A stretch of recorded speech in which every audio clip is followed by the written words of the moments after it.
नमस्कार। ज्ञानवर्धकी चैनल में आपका बहुत बहुत स्वागत है। आप देख रहे हैं महाभारत के संवेदनशील प्रसंगों को एपिसोड के रूप में।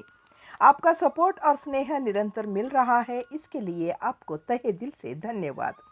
पिछली वीडियो में आपने देखा होगा कि युवधान कहता है कि जब से यादवों ने अपनी शस्य से बने सोमरस पीना छोड़ विदेशी मदिरा पीना शुरू किया था, तब से इनका सर्वनाश होता चला गया था। युवधान नाव पर से सामान उतारने चढ़ाने वाले युवक से ही पूछा था कि तुम्हारे पिता का नाम क्या है, तो उसने बताया था, मैं वासुदेव कृष्ण का पुत्र हूँ। तब युवधान सोचता है कि कृष्ण की 8 पत्नियों से तो मेरा अच्छा परिचय है। उन लोगों के भवनों में जाकर उनसे हंसी मजाक करके मन चाहा मांग कर खाने तक की घनिष्ठता है। कृष्ण के न रहने पर कोई काम हो तो युवधान को ही वह कहला भेजती थी। युवधान सोचता है कि पर नरकासुर से छुड़ाकर लाई गई स्त्रियों में जिनसे कृष्णा ने विवाह किया, किसी से मेरा परिचय नहीं। कुछ लोग प्रयास में हैं, कुछ लोग द्वारका में ही हैं। कुछ स्त्रियों को तो समुद्र के तटवर्ती गांव में कृष्ण ने बसा दिया है। युवधान के मन में कृत्य के प्रति एक प्रकार का आकर्षण पैदा हुआ था। समुद्र के किनारे अपने बेटे को भोजन देने के लिए जो स्त्री आई थी, उसको देखकर युवधान के मन में कुतूहल भी निर्माण हो गया था, क्योंकि उस स्त्री के गरीबी जैसे कपड़े थे तथा उसके मन में जीवन से किसी प्रकार की कोई शिकायत नहीं। बेटे के कहने पर ऊपर जाकर छाया में वो बैठी हुई थी। हाल ही में बीमारी से उठी थी। युवधान को लगा कि जाकर उसे बात करना चाहिए, पर परिचय न होने से शर्म सी उनको महसूस हुई। फिर भी युवधान धीरे धीरे ऊपर चढ़कर उसके पास बात करने के लिए जाने लगा।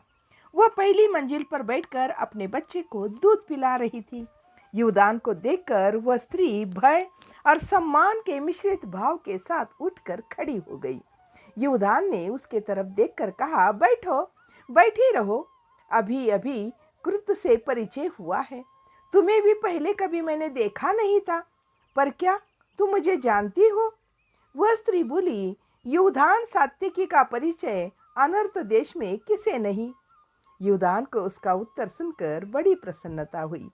युवधान ने उसे बार बार बैठने का आग्रह किया, पर वह दीवार के सहारे बैठकर बच्चों को स्तनपान कराने लगी। युवधान ने उस स्त्री से पूछा, तो तुमने मुझे देखा था? कब देखा था? स्त्री कहने लगी, डकैती से छुड़ाने के बाद आप ही तो हमें यहाँ लाए थे। विवाह के समय भी आप सामने ही तो थे। युवधान को याद आया, 7 वर्ष पूर्व 30 गाड़ियों में भरकर अपनी देखरेख में ही उन्हें द्वारका लाने वाला मैं ही तो था। समुद्र के तट पर कृष्ण ने इन सबसे विवाह किया था। एक एक करके सामने आती रही यादें, और कृष्ण उसके गले में, हर स्त्री के गले में वरमाला डालता रहा। बच्चों वाली औरतों के बच्चे समेत कृष्ण ने उससे विवाह किया था। जब सामूहिक रूप से उसने सबसे विवाह किया था, तब युवधान सामने ही तो था। उसका यह काम युवधान को पसंद नहीं आया था। तब झगड़ा करने का मन हुआ, पर युवधान उस समय शांत रहा। अब वह गुस्सा नहीं था, मन में कुछ भी नहीं था। ऐसे औरतों को देखकर मन में दया भाव आ जाता है। युवधान ने उस स्त्री से पूछा, बेटा मजदूरी कर रहा है, जीवन चलाना कठिन हो गया है क्या? उस स्त्री ने कहा, कृष्ण वासुदेव की पत्नी होने के बाद मैं अपने को गरीब कैसे कहूँ? युवधान ने पूछा, तो विवाह के शुरू में कृष्ण ने सबको अलग अलग घर बनाकर दिए थे। जीवन की सभी आवश्यक वस्तुओं की राज भंडार में व्यवस्था भी कर दी थी। 1 वर्ष बीत गया था। उस स्त्री ने कहा, आपके मित्र सदा नगर में रहते हैं क्या? और राज भंडार का नियंत्रण बलभद्र के हाथों में रहता है। हम लोगों के साथ इनका विवाह इस नगर में किसी को पसंद नहीं था। बलभद्र तो पक्का विरोधी था इस बात का। वह कहता है, भाई की अनगिनत पत्नियों के लिए राज भंडार का धन क्यों अपव्यय किया जाए? बाद में बलभद्र ने हमारा खर्चा भी रोक दिया। वासुदेव तो बाहर ही रहते हैं, हम यहाँ क्या करें? पेट कहीं चुप रहता है क्या? कृष्ण वासुदेव की पत्नी होने से दूसरों के घर की चाकरी भी नहीं कर सकते, उनका मान घट जाएगा ना। इसलिए छोटा मोटा काम शुरू किए हैं। मेरा बेटा कृतु 14 का हो चुका था, मजबूत लड़का है, नाव के काम में लग गया और मैंने घर पर सूत काटना शुरू कर दिया है। युवधान ने पूछा, दूसरी स्त्रियां क्या करती है? स्त्री ने कहा, सबकी द्वारिका में जीविका कैसे चलती, कुछ प्रभास चली गई और बाकी अलग अलग जगहों को चली गई। वह स्त्री आगे कहने लगी कि खेती बाड़ी, काटना, बुनना, इस प्रकार के किसी न किसी काम में सब स्त्रियां लग गई। समुद्र के तटवर्ती इस प्रदेश में कृषि योग्य अच्छी भूमि बहुत कम है ना। जब ये लौटे तब नरकासुर की सारी संपत्ति यहाँ ले आए थे, उसे हम सब में उन्होंने बांट दिया था। सबके पास थोड़ा सोना और बर्तन भी हो गए थे, पर बलभद्र ने शोर मचाया कि राजभंडार का सारा सामान इन कुल भ्रष्ट अपनी नई पत्नियों के बीच कृष्ण ने बांट दिया है। युवधान को याद आया, 3-4 वर्ष पहले ऐसा ही एक विवाद उठ खड़ा हुआ था। युवधान कृष्ण का मित्र था, इसलिए बलराम ने युवधान को न्याय के लिए भी नहीं बुलाया था और कृष्ण ने भी मुंह खोलकर युवधान को कुछ नहीं बताया था। युवधान ने देखा वह सामने स्त्री बच्चे को लेकर उठ खड़ी हो गई है। तब युवधान ने उसे पूछा, तुम्हारा नाम क्या है? उसने कहा, धृति।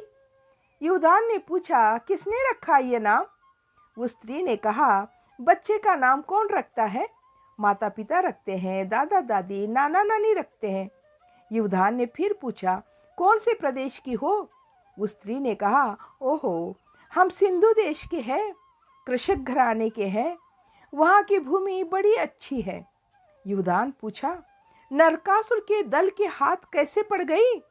उस स्त्री ने कहा, मेरा विवाह हुआ था, पति और ससुराल वाले बड़ी धूमधाम से अपने गांव ले जा रहे थे, यह डाकू दल हम पर टूट पड़े। हम लोगों के पास भी लाठी तलवारें थी, पर उन डकैतों के लिए लड़ना एक व्यवसाय था। वे लोग ऐसे लड़ते हैं कि जवान लड़कियों को चोट न लगे, और मैं और 2 औरतें उनके हाथ पड़ी। उन्होंने शेष लोगों की हत्या कर दी, सोना, तांबा और दहेज सब लूट कर चल पड़े। युवधान ने पूछा, कृतु कब जन्मा? स्त्री ने कहा, कैद होने के 1 वर्ष बाद। युवधान ने पूछा, बिना तुम्हारी मर्जी की? स्त्री ने कहा, कौन पसंद करता है उन डाकुओं को? सारा दल का दल ही ऊपर चढ़ जाता है एक के बाद एक। यह सुनकर युवधान को बहुत दुख हुआ। उसके मन में ऐसे दल को खत्म कर देने वाले कृष्ण के प्रति गौरव महसूस हुआ। इस तरह युवधान और नरकासुर से छुड़ाई गई स्त्री के मध्य बातचीत चल रही है। तो इस कहानी को करते यहीं पर समाप्त। इस कहानी का अगला भाग अगले वीडियो में जरूर देखिएगा। तब तक के लिए जय हिंद, जय भारत।